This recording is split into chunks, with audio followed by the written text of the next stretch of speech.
Durante la cena, mi padre se burló de mí por no tener un título, ignorando que yo pagaba todo. Mi hermana se rió. Mi madre guardó silencio. Esa noche, abrí mi computadora y comencé a desconectarlos de cada privilegio que les di. Me llamo Iván, tengo 32 años y nunca fui a la universidad. No tengo un diploma enmarcado en la pared, ni una calcomanía de alguna alma mater en el auto, ni historias de noches de residencia o caos en el campus. Solo tengo un certificado de secundaria, muchas noches sin dormir, y una cuenta bancaria que hizo que aquellos que solían burlarse de mí volvieran a llamarse familia. Durante mucho tiempo pensé que eso bastaba, que los resultados hablarían por mí, que mis logros pesarían más que los murmullos de antaño. Me equivoqué, o tal vez fui ingenuo. Todo se volvió claro el viernes pasado, durante la cena, en la casa que les compré. Una propiedad equipada con encimeras de granito, muebles a medida y hasta esa absurda vinoteca que mi madre insistió en tener. Todo pagado al contado. Todo bajo mi nombre. Jamás reconocido. Esa noche llevé filetes que había comprado de camino. Los preparé al punto, como le gusta a mi padre. También llevé una botella de vino importado que mi madre había marcado en una revista,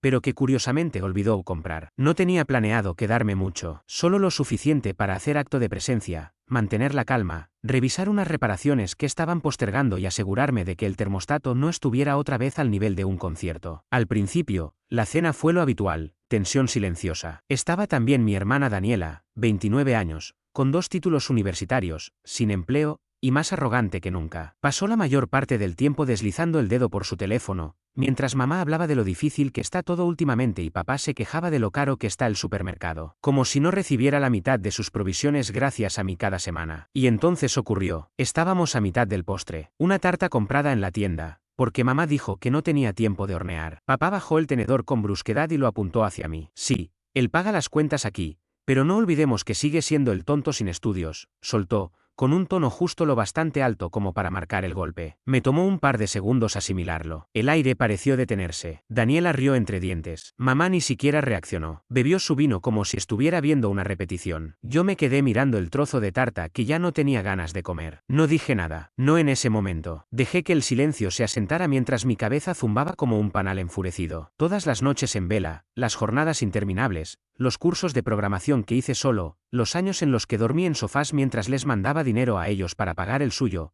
todo eso se condensó en un instante de humillación pura. Y lo peor fue que ni se inmutaron. Ni uno solo pensó que había hecho algo mal. Me levanté sin decir palabra. Llevé mi plato al fregadero, lo enjuagué, me sequé las manos, tomé mis llaves y solo dije, gracias por la cena. Salí caminando. No fue hasta que me senté en el coche, con las manos sobre el volante y el motor apagado, que lo entendí de verdad. No era algo nuevo. No fue un comentario fuera de lugar. Era un patrón. Había estado ahí desde siempre. Cada festividad, cada visita, cada mensaje que decía podés ayudarme con esta cuenta, sin un solo gracias detrás. Cada crítica sobre mi falta de educación. Cada vez que asumieron que yo simplemente iba a seguir pagando, ayudando, estando ahí. Porque según ellos, ¿para qué más servía yo? Esa noche me senté en el sofá de mi apartamento en el centro, ese lugar del que nunca preguntan nada. Abrí la laptop. No lloré, no grité, solo me quedé quieto, como un cirujano a punto de hacer la primera incisión. Lo primero que desactivé fue pequeño, los pedidos automáticos de supermercado que tenía programados. Luego fue su cuenta de Netflix. Después, las facturas de servicios a mi nombre, agua, electricidad, incluso el internet que mi padre usaba para ver sus partidos. No lo corté todo de inmediato, solo puse fechas de finalización. El siguiente ciclo lo pagarían ellos. Después accedí a la nube compartida de mi madre, esa que le configuré para que no perdiera sus fotos. No fui cruel, no borré nada, solo bloqueé mi acceso y cambié la recuperación de contraseña. Que se las arreglen por sí mismos. Me quedé mirando la app del banco. Sentí un nudo en el estómago. Ahí estaba, la transferencia automática para la segunda hipoteca. Nunca me dijeron que habían refinanciado. $1.200 al mes, durante 3 años. La cancelé con un solo clic, y aún no había terminado. Abrí un documento que me incomodaba cada vez que lo veía, un poder notarial que firmé cuando mi padre tuvo problemas de salud y no podía encargarse de sus finanzas. Yo había gestionado sus impuestos,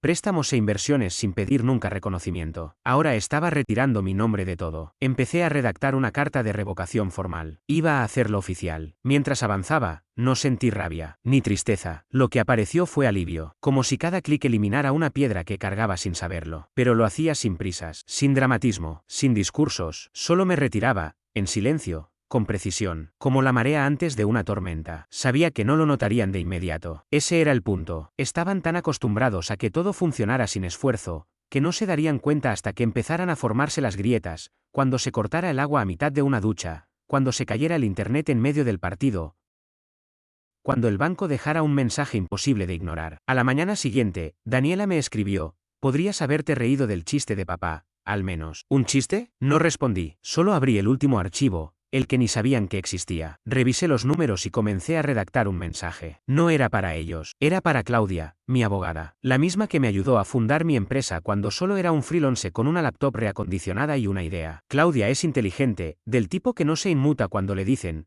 «Quiero deshacerme en silencio de un acuerdo financiero con mi familia». También es meticulosa, me recordó cada compromiso compartido, cada firma a ciegas que hice por confianza, cada hilo legal que aún me ataba a personas que me trataban como un cajero automático. «¿Estás seguro de que quieres hacerlo ahora?», me preguntó por Zoom, tarde por la noche. «Ya no estoy limpiando más su desastre», le respondí. «Me alejo, pero lo hago con limpieza». Así comenzó la semana en la que empecé a cerrar ciclos. Una por una, las cosas compartidas fueron tomando su rumbo independiente. Separé las líneas del plan familiar de teléfono, abrí nuevas a nombre de cada uno y envié un aviso por correo electrónico con el cambio, camuflado entre la letra pequeña, sabiendo que probablemente lo ignorarían. Me removí del seguro conjunto. Cancelé la tarjeta adicional que mi padre usaba solo para emergencias. Incluso cancelé las suscripciones de cosméticos de mi madre, esas que siempre asumía que yo cubría sin problema. Cada acción traía consigo una claridad que no sentía desde hacía años. No era venganza, ni resentimiento. Era algo más profundo, un acto paciente y firme de recuperar límites que nunca debieron cruzarse. Después vino la casa. Legalmente, aún estaba a mi nombre. La había comprado de contado 5 años atrás, tras firmar mi primer gran contrato como desarrollador. Les dije que era un regalo, aunque la propiedad estuviera bajo mi empresa para efectos legales y de responsabilidad civil. Yo había costeado impuestos, arreglos, el jardinero que mi padre insistía en mantener pese a haber arruinado el sistema de riego. Pero ahora la quería de vuelta, no para sacarlos de inmediato, sino para recordarles que nunca les perteneció. Cada rincón, cada enchufe, cada baldosa era mío. Podía venderla, alquilarla o demolerla si me daba la gana. Fue entonces cuando Claudia, mi abogada de confianza, mencionó la cláusula de auditoría incluida en el contrato de la empresa. Me permitía ordenar una inspección completa, una reevaluación de condiciones, incluso una suspensión temporal de residencia si era necesario. «¿Estás seguro de querer llegar tan lejos?», preguntó. «Lo que quiero es que dejen de fingir que construyeron el techo bajo el que viven», respondí. Iniciamos el proceso de forma discreta, todo por la vía legal. El aviso fue enviado por correo certificado, con entrega programada para 3 días después. Exteriormente, todo siguió igual. Respondía con monosílabos en el chat familiar. A veces le dabas me gusta a las publicaciones del jardín de mi madre. Seguía representando el papel del hijo silencioso y confiable. Pero por dentro, ya había comenzado la cuenta regresiva. El primer indicio llegó al 4.º día. A las 7:42 de la mañana, mi madre me llamó. No atendí. Su mensaje de voz era largo, lleno de frases entrecortadas. Hablaba de que los aspersores se habían apagado de repente y que había un hombre con saco caminando por el patio y tomando notas. Me preguntaba si sabía algo al respecto. No le devolví la llamada. Al finalizar la semana, Daniela publicó una historia en redes que decía: «Algunos olvidan quién estuvo cuando no tenían nada. Tranquilos, nosotros no olvidamos». La ironía me hizo sonreír en plena madrugada mientras tomaba café en mi departamento, ese que jamás habían visitado desde que me mudé. Poco después, fue el turno de mi padre. Esta vez no dejó mensaje, solo un texto: «Tenemos que hablar». Un tipo del municipio vino a hacer preguntas. No era cierto, no era del municipio. Lo sabía bien porque yo mismo lo había contratado. Se llamaba Marcos y era un inspector privado, de los mejores. Al día siguiente recibí su informe, 68 páginas detallando cada infracción al código, cada remodelación no declarada, cada falta administrativa vinculada a la casa. Resultó que mi padre había alquilado la casa de huéspedes a uno de sus amigos del póker y cobraba en efectivo. Nunca me lo mencionó, nunca lo declaró. Simplemente se llenó los bolsillos usando una propiedad que figuraba a mi nombre ante la ley. Ahí fue cuando el engranaje se activó por completo. Redacté un correo preciso y lo envié a Claudia: «Activa la cláusula de desalojo». Discretamente. Aún así, no fui cruel. Les di 30 días, tiempo más que suficiente para ordenar sus asuntos, buscar otra vivienda, reducir gastos, o para reflexionar si valía la pena haberme tratado como el inútil en cada reunión familiar. Aún no se los decía en persona. Seguía con mi rutina: reuniones de trabajo, gimnasio, cenas con amigos. Incluso pasé por la universidad donde estudiaba Daniela, solo por curiosidad. Caminé frente a los edificios que tanto le gustaba presumir. Pensé en todas las veces que me llamó ignorante por no haber pasado por esos pasillos. Fue al día 12 cuando recibí un correo de mi madre. Asunto: Iván. El cuerpo del mensaje era seco, sin saludo ni firma. Solo decía: «Recibimos el aviso». «No entiendo por qué haces esto». Me quedé mirando la pantalla, mis dedos sobre el teclado. Luego escribí la frase que nunca imaginaron leer. «Porque confundieron mi amabilidad con estupidez, y no soy tan tonto como para permitirlo más». Envié el mensaje. La respuesta llegó menos de una hora después, pero no de ella, sino de mi padre. No sé qué esperaba. Tal vez una disculpa, una admisión forzada de que había cruzado una línea. Pero no, era una descarga de evasivas. Comenzaba con, estás exagerando. Luego venía la culpa, la familia siempre se apoya. Y finalmente, su intento de carta ganadora, ni siquiera tendrías dinero para derrochar si no fuera porque nosotros te criamos. Leí esa parte 2 veces. Luego una más, para estar seguro. ¿Criarme? ¿Este hombre que se perdió mi graduación de secundaria por irse de pesca? ¿El mismo que me dijo que dejara de llorar cuando me despidieron de mi primer empleo? ¿Ahora pretendía adjudicarse el mérito de mis logros? No contesté. Reenvié el correo a Claudia y le pedí que, de ahora en adelante, toda comunicación se hiciera mediante su despacho. Desde ese instante, dejé de ser el hijo ejemplar. Me convertí en lo que realmente era, el propietario legal, un adulto con límites, y con los medios para hacerlo respetar. Los días siguientes fueron silenciosos, sospechosamente silenciosos. Ese tipo de calma que incomoda, que te hace presentir que algo se aproxima. Conozco a mi familia, no saben perder. Harían de todo, ruegos, manipulación emocional, tal vez hasta amenazas. Pero aceptar que se habían equivocado, jamás. Eso implicaría reconocer que no tenían razón, y esa era su mayor pesadilla. En el día 17, Daniela apareció en la recepción de mi oficina. Nunca le había dicho dónde trabajaba, ni esa información era pública. Pero ahí estaba, conversando con la recepcionista como si el lugar le perteneciera. La vi desde la sala de reuniones y me paralicé por un momento. Se veía distinta, no tan arrogante, más desesperada. Iván, dijo cuando abrí la puerta. ¿Podemos hablar? Solo 5 minutos, por favor. No la invité a pasar. Me quedé en el pasillo, con los brazos cruzados y sin expresión en el rostro. Ella suspiró, se movió incómoda, como si estuviera considerando fingir una lágrima. Mira, entiendo, fueron duros. Papá se pasó. Pero esto es demasiado. ¿Crees que esto es una exageración? Pregunté con voz serena. Lo único que estoy haciendo es recuperar lo que me pertenece. Son tus padres, dijo ella, como si eso bastara para cerrar el tema. Solté una risa breve, seca. Curioso, solo los llamas nuestros cuando te conviene, especialmente cuando soy yo quien paga. Entonces la miré, y por primera vez no vi enojo ni lástima en sus ojos, sino algo más crudo, miedo. Miedo real. Estaba empezando a entender que esta vez no estaba fingiendo, que hablaba en serio. No tienen a dónde ir, susurró. No puedes echarlos así. Tuvieron 5 años para construirse una red de apoyo, le respondí. Les di todo y no hicieron otra cosa que despreciarlo una y otra vez. Esto no es venganza, Daniela. Es paz. Mi paz. Ella quiso replicar, pero no la escuché más. Di media vuelta y regresé a mi oficina. La dejé allí, de pie en el pasillo, sin saber qué hacer. Mi asistente me preguntó si quería que la escoltaran fuera del edificio. Negué con la cabeza. Déjala, dije, que sea ella quien les explique a mamá y a papá por qué la gallina de los huevos de oro decidió dejar de ponerlos. Para el día 20, las grietas ya no eran sutiles. Papá llamó desde un número desconocido y dejó un mensaje de voz. No pido mucho, solo tiempo. No hagas nada drástico. Tú eres mejor que esto. Después, un mensaje de mamá. Somos familia. Esto no es propio de ti. Pero sí lo era. O mejor dicho, eso era en lo que me había convertido, alguien que por fin comprendía que ser familia no era sinónimo de ser alfombra, que la sangre no justificaba la traición envuelta en papel de tradición. El día 24,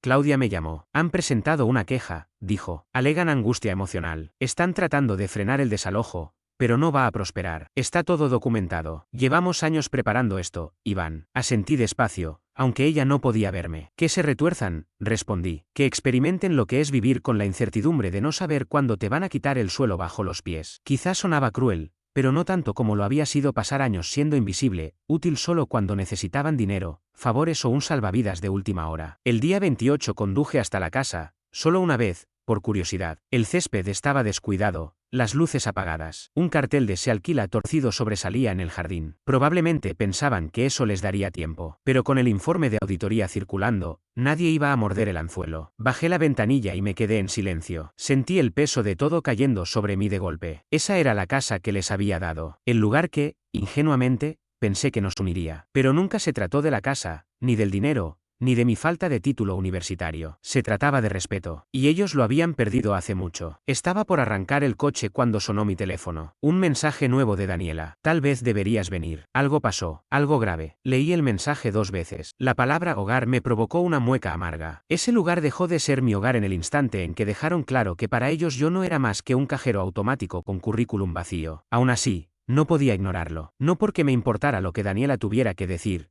sino porque, si algo había salido mal, quería asegurarme de que no me fueran a echar la culpa. Conduje en silencio. Los faros del auto iluminaban la carretera mientras mi estómago se retorcía, no por preocupación, sino por expectativa. Una parte de mí, la que había enterrado bajo años de sacrificios y silencio, quería una pelea. Quería que intentaran hacerse las víctimas una vez más, para por fin cortar el vínculo de manera definitiva y pública. Apenas llegué, supe que algo no estaba bien. Había 2 autos en la entrada que no reconocía. Uno parecía ser de un contratista, y el otro un sedán plateado con el emblema medio colgando. La luz del porche estaba apagada. Raro, considerando que mamá siempre insistía en dejarla encendida por si venía alguien. Bajé del coche. El aire cálido de la noche se sentía más pesado de lo normal. Me acerqué y vi a Daniela sentada en las escaleras, abrazando sus rodillas. Se veía pequeña, lejos de su típica postura arrogante. Se levantó al verme, se apartó el cabello del rostro y habló en voz baja. No vas a creerlo. Déjame decidirlo yo, respondí, seco. ¿Dónde están mamá y papá? Adentro. Hablando con un tipo del banco. Parpadeé. ¿Del banco? Asintió, con los ojos muy abiertos. Al parecer,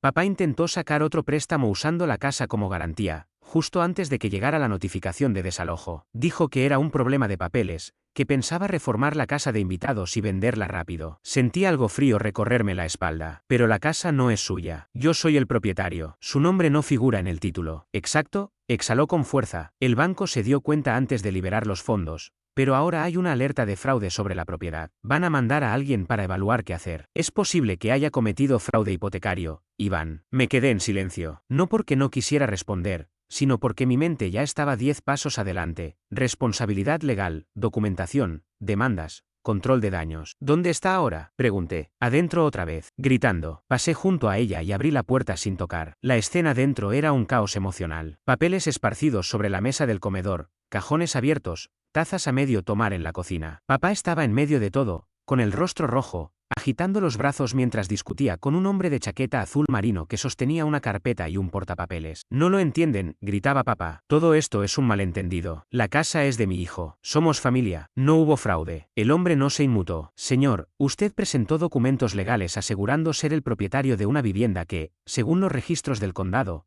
pertenece exclusivamente a Iván Romero, bajo una entidad comercial. También entregó documentación alterada. Yo no falsifiqué nada, explotó papá. Solo copié unos papeles, cambié unas fechas. No es lo mismo. Carraspeé con fuerza. Ambos se giraron hacia mí. Papá palideció. Iván, dijo, con la voz baja. Qué bueno que llegaste. Explícale. Dile que está todo bien. Somos familia. Lo miré fijamente. A ese hombre que me crió a base de comentarios con doble filo y recordatorios constantes de que nunca sería lo suficientemente listo. El mismo que ahora ponía en riesgo ir a la cárcel usando mi nombre para seguir manteniendo una fantasía financiada por mi generosidad. No, dije, con calma, no voy a explicar nada. Estás solo. El hombre del banco asintió con respeto. Señor Romero, supongo que está al tanto de la solicitud de segunda hipoteca presentada recientemente. Acabo de enterarme, dije, manteniendo la calma. Y voy a hablar con mi abogado de inmediato. Si hay alguna responsabilidad legal involucrada, necesitaré un informe formal para respaldarlo. ¿Puedo conseguirte una copia?, respondió el hombre abriendo su carpeta. No es agradable. Mi padre dio un paso al frente. Intentaba mantener su fachada de dureza, pero el pánico comenzaba a filtrarse por sus palabras. Vamos, Iván, no hagas esto. Sabes que no fue con mala intención. Solo necesitaba un poco más de tiempo. ¿Tiempo? Repetí con frialdad. ¿Como los años que te di mientras te burlabas de mí? ¿Como esas cenas en las que te reías de que no tuviera un título universitario, mientras tú comías con el dinero que yo ganaba? ¿Ese tipo de tiempo? En ese momento, mi madre apareció en el pasillo, con los brazos cruzados y el rostro completamente inexpresivo. No dijo una palabra. No me defendió. Solo observó. Luego entró Daniela, quedándose parada incómodamente junto a la puerta. Por una vez, no tenía ningún comentario sarcástico que hacer, ni una sonrisa arrogante, ni una broma para romper la tensión. Solo silencio. Fui hasta la cocina. Me detuve a mirar las encimeras de granito, el revestimiento de vidrio que mamá había elegido de una revista que yo había pagado. Abrí la nevera. Estaba vacía, salvo por una botella de vino y un recipiente con sobras. Ni una nota de agradecimiento, ni una señal de que reconocieran que esa casa era mía. Me giré hacia ellos y hablé con firmeza. Tienen hasta el final de la semana. Después de eso, cambiaré las cerraduras. Si siguen aquí, será el sheriff quien los saque. Y cualquier consecuencia legal de esa genial idea que tuviste, miré a mi padre, te tocará afrontarla solo. Él abrió la boca, pero levanté la mano para interrumpirlo. Se acabó, concluí. Salí sin escuchar más. Cerré la puerta tras de mí y me senté en el auto. Me quedé allí unos minutos, mirando cómo se encendían las luces del frente. Tal vez mamá se había movido por fin. O quizás Daniela había activado algún interruptor antes de irse. Entonces sonó el teléfono. Era un mensaje de voz. No de Daniela, ni de mi madre. Era de alguien con quien no hablaba desde hacía años. Mi tío Tomás.